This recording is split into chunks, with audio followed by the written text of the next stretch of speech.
जत तालुक्यातील विविध रणनीत मागण्यासाठी आता सर्वपक्षीय आंदोलनाची हाक देण्यात आली आहे.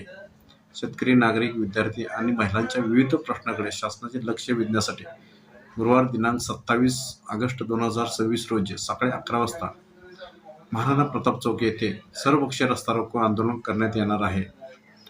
जत तालुक्याचा कायमचा पाणीटंचाई, शेती, रोजगार, शिक्षण, आरोग्य, रस्ते आणि विकासाच्या विविध प्रश्नांना सामोरे जात आहे. या प्रश्नावर शासनाने तातडीने ठोस निर्णय घ्यावा अशी मागणी आंदोलकांकडून करण्यात येत आहे. या रस्ता रोको आंदोलनात जत तालुक्यातील शेतकरी, नागरिक, विद्यार्थी, महिला तसेच सर्वसामान्य जनतेच्या मोठ्या संख्येने सहभागी व्हावे असे आवाहन करण्यात येत आहे. जतच्या हक्कासाठी, जतच्या विकासासाठी 27 ऑगस्टला महाराणा प्रताप चौकात मोठ्या संख्येने एकत्रित